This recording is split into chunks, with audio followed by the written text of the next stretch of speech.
네, 연준이 피봇을 공식화한 마당이기 때문에 지금 시장 진단이 필요할 것 같습니다. 그래서 오늘 대신증권 리서치센터의 문남중 수석연구위원 모시고 시장 진단 자세히 해보겠습니다. 어서 오십시오. 네, 안녕하세요. 참 지난 이틀 동안 여러 가지 일이 있었습니다. 네. 예. 과연 산타가 올 것이냐, 기대 반 의심 반 뭐 이런 분위기였는데 갑자기 그냥 파월이 산타 모자 쓰고 나타난 것 같아요. 네. 어제 시간으로 우리 시간으로 어제 새벽에 네. 있었던 FOMC 어떻게 네. 보셨습니까? 뭐 비둘기를 타고 산타가 찾아왔다는 얘기가 나올 정도로 지금 현재 시장 분위기는 상당히 좋은 흐름을 좀 보이고 있는데 결국 하반기 들어서 투자자들이 생각하고 있는 연준의 통화 정책에 대한 수순들이 어떻게 보면 이제 연준과 좀 가까워지고 있는 부분들이 분명히 있는 것 같습니다. 그동안은 시장이 먼저 앞서가면 연준이 끌어내리는 시기였는데 이제 그렇죠. 연준이 따라오는 시기예요. 그렇게 볼 수도 있는데 저는 약간 다른 측면에서 생각을 하고 있는데 사실 올해 연준의 금리 인상 사이클은 7월 달에 끝났거든요. 예. 사실 그 부분은 이제 매분기 발표되는 수정 경제 전망을 통해서 항상 가이던스를 줬던 상황인데 사실 시장은 믿질 않았었죠. 예. 결국 10월 소비자 물가, 10월 PC 그리고 11월 FMC가 끝나고 나서 연준의 금리 인상 사이클이 끝났고 내년에 연준이 금리 인하를 할 수 있을 건데 시장이 한 발 더 나아가서 되도록이면 좀 빨리 해주는 거를 좀 기대하는 심리가 많이 높아졌다 보고 있습니다. 그리고 이제 12월 FMC는 이제 내년도 뭐 금리 인하는 이제 기정사실화됐고 연준은 지금 5월달 정도를 염두에 두고 금리 인하를 생각하고 있는데 시장은 이제 3월달 CME 패도치2를 보면 금리 인하에 대한 확률이 상당히 많이 높아진 부분들이 좀 달라진 것 같습니다. 결국 이러한 인식 변화들이 지금 현재 시장의 흐름들을 좋게 우호적으로 좀 만들고 있는 분위기긴 하는데 저는 이러한 흐름들이 계속 연속성을 갖고 가지는 않을 것 같아요. 그러니까 결국 내년 1분기가 좀 중요한 시점이 될 거로 좀 보고 있는데 연준은 금리 인하를 단행하겠지만 금리 인하를 하기 위해서는 명분이 필요하거든요. 근데 그 명분이 과거 연준의 금리 인상 중단기를 놓고 본다고 하면 확인할 수 있는 지표들이 있습니다. 결국 연준의 통화 정책을 할 때는 고용 지표, 그리고 물가 지표, 그리고 기대 인플레이션율, 그리고 생산 지표, 그리고 부동산 관련된 지표들을 보고 이게 이제 금리 인하를 할 정도로 좀 경제 지표들이 둔화되는 거가 나타나게 되면 항상 금리 인하를 해왔던 상황이거든요. 그래서 저는 지금 12월 달 되게 분위기는 좋지만 아마 하순에 접어들고 내년 2월 이전까지는 결국 경제 지표 둔화를 확인하는 그 시기를 가져야 되기 때문에 다시금 좀 리스크 오프의 국면으로 좀 전환될 여지가 있어서 지금 여러분들이 경험하고 있는 이 좋은 분위기 자체가 연속성을 갖고 가기는 어렵다고 보고 있습니다. 다만 12월 FMC가 결국 내년도 통화 정책에 대한 불확실성을 크게 낮춰줬다고 저는 생각을 해요. 왜냐하면 그 이전에 이제 우리가 가늠할 수 있는 데이터는 사실 9월 수정 경제 전망이었거든요.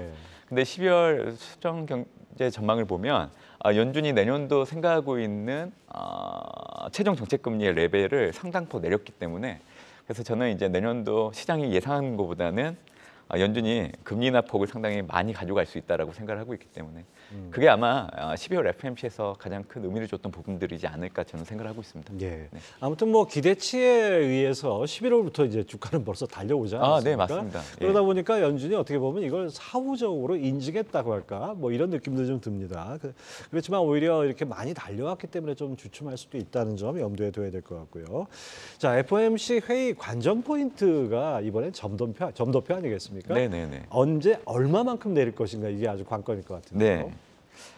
사실 10회 FOMC가 끝나고 나서 시장이 바라보는 내년도 연준의 금리 인하의 횟수, 시점, 그리고 최종 정책 금리 수준을 놓고 봤을 때 약간 연준 간의 괴리가 좀 있는 것 같아요. 저는 항상 통화 정책을 전망할 때 매분기 발표되는 수년 경제 전망을 갖고 보통 전망을 하고 있는데 일단 내년도 최종 정책 금리의 중위값을 4.6으로 제시를 했죠. 그리고 레인지 같은 경우에는 3.9에서 5.4를 제시를 했습니다. 내년에는 이제 금리 인하 사이클이 시작되기 때문에 이제는 하단을 좀 염두에 두셔야 되거든요. 위보다는 오히려 이제 하단에 비춰져야 되는. 그래서 사실 3.9라는 숫자가 되게 중요한 의미를 주는 거예요. 지금 현재 연준의 정책 금리가 5.25에서 5.52이기 때문에 연준은 내년도 3.9 정도까지는 내릴 생각을 하고 있거든요. 그러니까 계산을 해보면 연준은 내년도 최종 정책 금리를 4.0에서 4.25를 염두에 두고 있는 겁니다. 그러면 현재 5.25에서 5.5를 기준으로 그 정도까지 이제 금리 인하를 염두에 둔다고 하면 내년도 연준은 160pp 정도 인하를 염두에 두고 있는 거고요. 사실 내년 대선이 없다고 하면 5월달 금리 인하를 시작해서 이 매번 돌아오는 FOMC를 통해서 25pp씩 내리면 사실 4에서 4.25를 맞출 수 있는데 예. 내년 대선을 앞두고는 사실 연준이 통화 정책에 큰 변화 주기는 어렵습니다. 그 얘기는 결국 내년도 FOMC 일정을 놓고 온다고 하면 5, 6, 7, 9 이 네 번의 FOMC를 통해서 160pp를 인하를 시켜야 돼요. 결국 시작할 때는 50pp를 주기는 어려울 거예요. 왜냐하면 느슨한 행보를 좀 보여주는 걸 필요하기 때문에. 그래서 저는 내년에 4번 정도 염두에 두고 있는데 5월달 연준이 처음으로 금리 인하를 단행할 거를 좀 보고 있고요. 25pp 그리고 6월달에도 25pp. 근데 내년 대선을 앞두고 놓고 본다고 하면 사실 바이든 행정부 입장에서는 표심을 많이 가져와야 되기 때문에 예. 7월, 9월 달에는 50pp씩 인하할 여지가 있다라고 저는 생각을 합니다. 그래서 내년 기본적인 경로는 4번, 5, 6, 7, 9, 25pp, 25pp, 50pp, 50pp. 그러니까 지금 시장이 생각하고 있는 것보단 제가 조금 인하 폭이 좀 예. 크다는 걸 좀 보고 있거든요.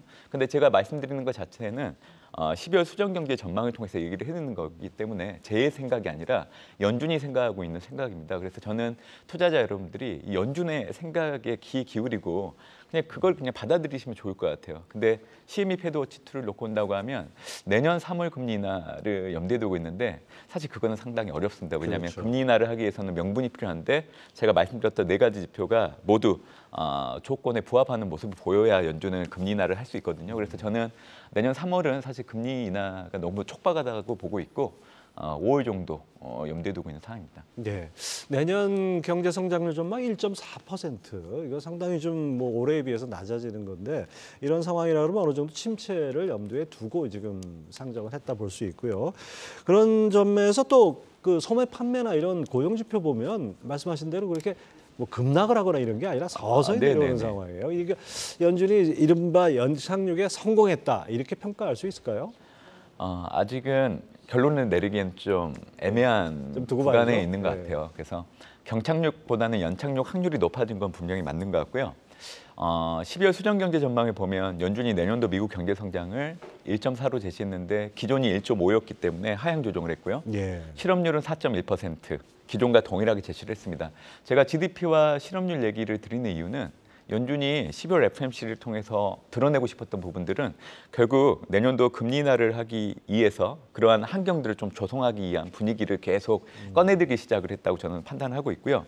1.4라는 숫자를 놓고 본다고 하면 미국의 잠재 성장률이 1.7 정도 되거든요. 그러니까 잠재 성장률을 하회하는 실질 성장률을 제시했다는 것 자체는 올해에 이어서 내년에도 물가가 계속 떨어지는데 결국에는 이제 수요 둔화를 유도하면서 물가를 계속 떨어뜨리겠다는 그런 의도들도 좀 반영하지 않았나 생각을 합니다.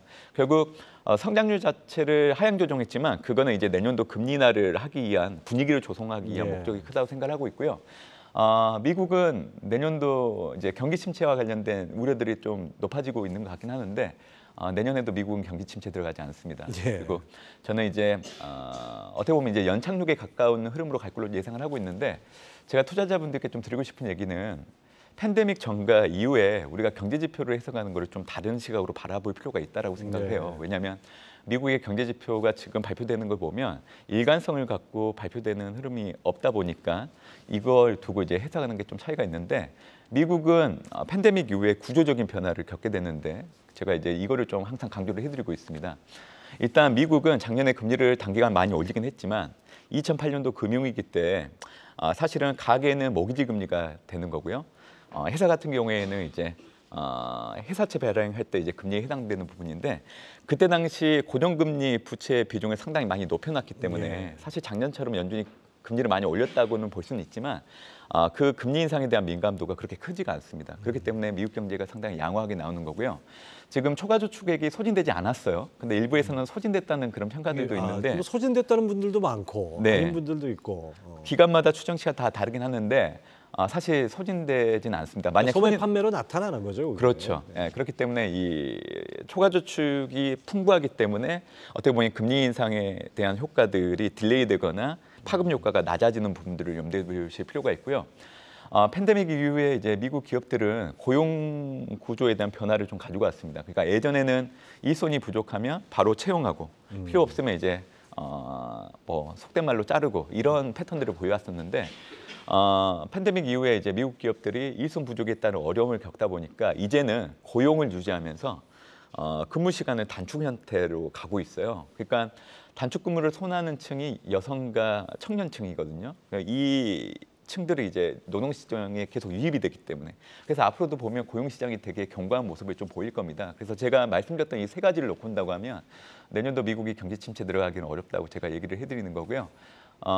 뉴욕 연은이 향후 1년 뒤에 경기 침체 확률을 발표를 하는데 지금 현재 고점을 형성하고 급격하게 떨어지고 있는 부분이 있고 또 사메 법칙이라는 게 있습니다. 이게 이제 미국의 경기 침체 진입 여부를 명확하게 보여주는 지표인데 이 지표는 실업률의 최근 3개월 이동 평균과 최근 12개월간의 실업률 저점과 비교했을 때 임계치 0.5%포인트를 넘어가게 되면 미국이 경기 침체 들어갔다고 얘기를 하게 되는데 지금 현재 수치는 임계치를 넘어서지 않고 있어요. 그래서 저는 내년도에도 미국 경제가 양호한 성장을 좀 보일 걸로 좀 보고 있기 때문에 위험자산에 투자하는 투자자분들이 내년에도 편안하게 좀 투자를 하시면 좋겠다고 생각이 있어서 좀 강조를 해서 말씀드렸습니다. 예. 뭐 하여튼 내년에 다시 유동성 장세를 좀 기대할 수 있는 여지 그런 게 있을 것 같긴 합니다.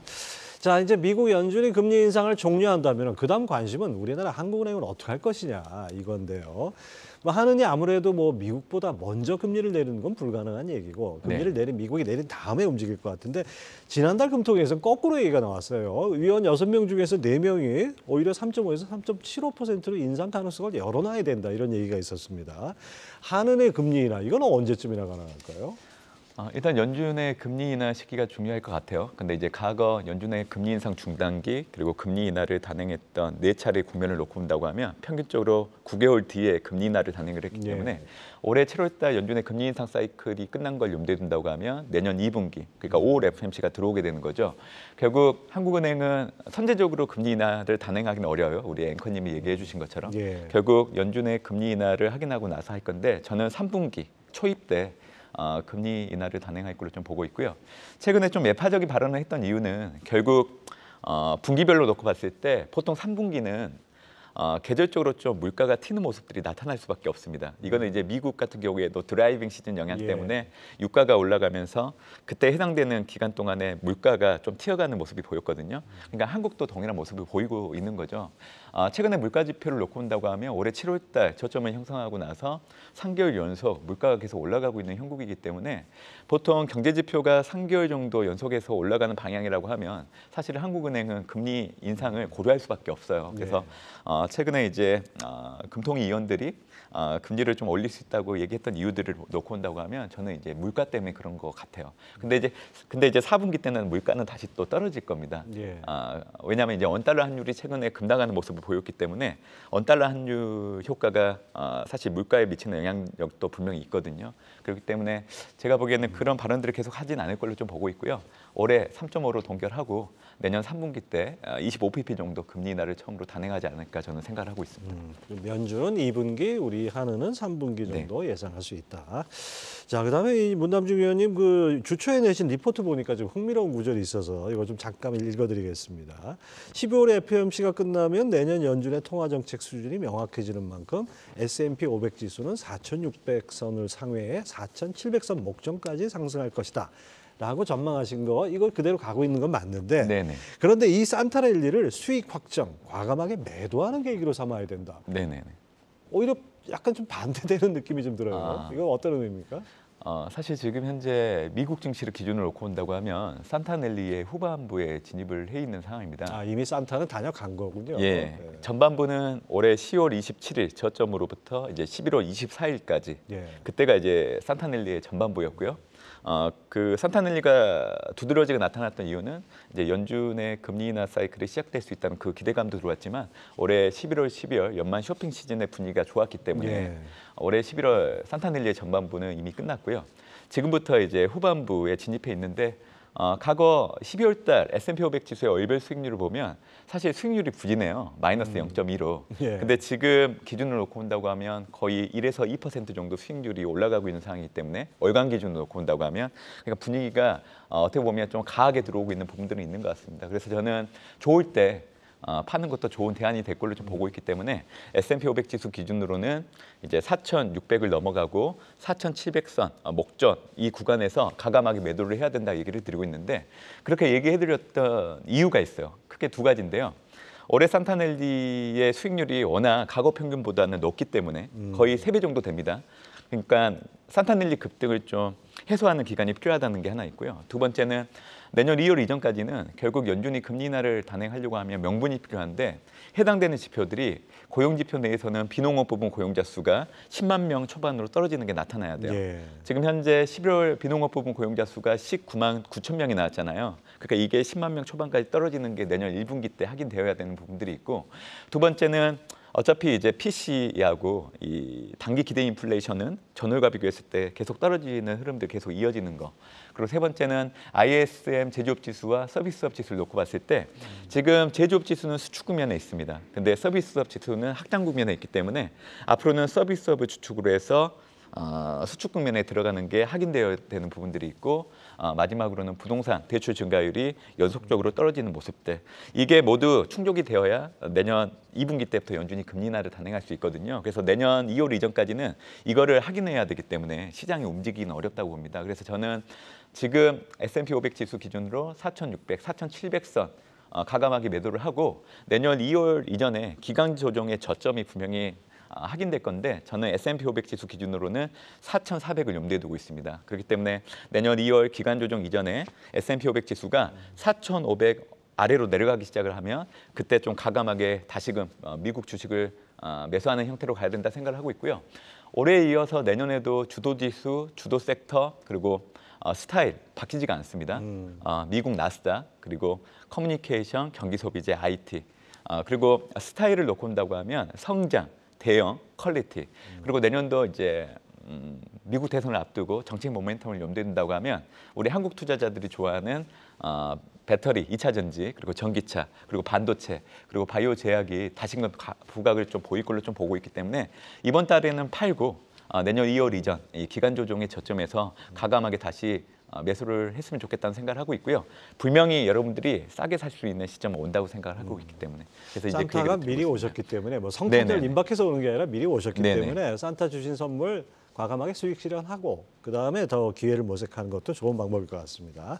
자, 어쨌든 간에 금리 인하 기대감이 커지면서 채권 수익률도 뚝뚝 떨어지고 있습니다. 앞으로도 이런 하향 안정세가 이어질지 그리고 아까 뭐 지표 여러 가지 얘기하셨는데 이런 것들이 어떻게 변수가 되지 않을까 싶기도 해요. 네. 앞으로도 이제 미국채 10년물 금리 추이가 중요하죠. 앞으로도 계속 떨어질 가능성이 높다고 보고 있기 때문에 달러는 약세를 보이고 주식시장은 올라가는 형태를 염두에 두고 있습니다. 다만 주식시장이 본격적으로 올라가는 것은 내년 2분기 정도로 염두에 두고 있기 때문에 그 시점을 염두에 두시면 좋을 것 같고요. 제가 최근에 언론을 통해서 이제 강조해드렸던 이유는 올해 연내 미국채 10년물 금리가 4.2 언저로 내려간다고 얘기를 해드렸는데 사실 잘 믿지 않으셨어요. 예, 왜냐하면 이제 10월 달 중순에 거의 5%에 근접을 했기 때문에 과연 4.2 언저로 내려갈 수 있을까라고 믿지 않을 수밖에 없었던 상황인데 지금 현재 4%를 깨고 내려가고 있잖아요. 예, 3자까지 봤습니다. 예, 그래서 저는 내년 1분기 때는 이 미국채 10년물 금리가 3.6 정도까지 내려갈 걸로 좀 예상을 하고 있고요. 과거에 연준의 금리 인상 중단기를 놓고 본다고 하면 미국채 10년물 금리는 4차례 국면에서 모두 떨어지는 모습을 보였어요. 예. 결국 미국채 10년물 금리에 영향을 주는 가장 큰 변수는 연준의 금리 인상 사이클이 끝난 부분들. 보통 과거에도 연준의 금리 인상 사이클이 끝나면 미국채 10년물 금리를 발라가면서 계속 떨어졌거든요. 그래서 저는 내년에도 이러한 패턴들에서 크게 벗어나지 않을 거로 좀 보고 있기 때문에 미국채 10년물 금리, 연준의 금리 인상 사이클이 끝났다는 거 그리고 이제 10년물 금리에 또 영향을 미치는 요인들 중에 하나는 물가입니다. 근데 지금 물가가 전월과 비교했을 때 상당폭 떨어지고 있는 부분들이 확인되고 있기 때문에 그래서 미국채 10년물 금리 하락은 내년에도 계속 이어질 거로 좀 보고 있기 때문에 위험자산에는 긍정적으로 작용할 여지는 상당히 크다라고 생각하고 있습니다. 예. 앞서 말씀하신 그런 지표들, 뭐 고용이라든지 PC라든지 뭐 이런 지표들이 만약에 기대만큼 안 내려올 경우에는 어떻게 됩니까? 뭐 1분기에 확인을 했는데 이게 여전히 높아요. 네. 예상 밖으로. 그렇다 그러면 연준이 금리를 내릴 명분이 없어지잖아요. 그렇죠. 예. 근데 이제 저는 결론적으로 보면 이 지표의 흐름들은 떨어지는 방향으로 이미 돌아섰기 때문에 연준이 이제 금리 인하를 단행할 수 있는 얘기를 계속하는 이유들 중에 하나는 결국 내년도 이 네 가지 지표들이 모두 1분기 안에 달성이 가능할 걸 염두에 두고 좀 얘기를 하고 있는 것 같아요. 물론 이제 이 지표들이 반대로 가정을 해놓고 경직성을 갖는다고 하면 사실 미국채 10년물 금리가 지금 현 수준에서 하방 경직성을 가지면서 주식시장은 사실 올라가기보다는 횡보하는 형태로 갈 여지는 있다라고 보고 있는데 일단 저는 이 케이스는 염두에 두고 있지는 않은 상황입니다. 그리고 결국 12월 FOMC에서 보면 파월 연준 의장 그리고 이런 부분들을 강하게 좀 얘기했던 걸 보면 사실 그렇게 얘기하기 어렵거든요. 중앙은행 총재가. 근데 이제 파월 연준 의장도 내년도 물가가 확실히 떨어지는 부분들에 대해서는 인식이 있기 때문에 디스인플레이션을 상당히 강조한 부분들 그걸 좀 염두에 둘 필요는 있다라고 생각을 하고 있습니다. 예. 자, 달러와 이 가치 이게 달러 인덱스 보니까 뭐 105, 106, 107까지 갔던 게 엊그제 같은데 101, 102까지 떨어졌어요. 네네. 이게 달러 가치 하락 이것이 외국인 수급과 관련해서 상당히 중요한데 앞으로 이 달러 가치 향배 그리고 원 달러 환율은 어떻게 예상하고 계십니까? 내년도 제가 투자 환경을 전망을 할 때 내년에는 BOJ의 통화 정책이 상당히 관심을 가질 거라고 생각을 하고 있어요. 사실 시장에서는 동일해요. 연준이 금리 인상 사이클이 끝났고 인하를 할 수 있다는 거에서는 사실 믿지를 좀 않았다가 10월 소비자 물가 PC 11월 FMC가 끝나고 나서 받아들이기 시작을 했거든요. 지금 BOJ 통화 정책을 놓고 본다고 하더라도 이미 BOJ는 2022년 12월부터 긴축적인 행보를 좀 보이고 있는데 시장에서는 아직까지 BOJ가 통화 긴축으로 돌아섰다는 거에 대해서 별로 관심이 없는 것 같아요.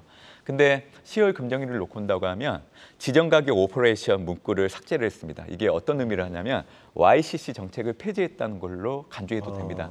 결국 내년 상반기 저는 1분기 정도 염두에 두고 있는데 BOJ가 공식적으로 마이너스 금리 정책을 폐기할 걸로 좀 예상을 하고 있고요.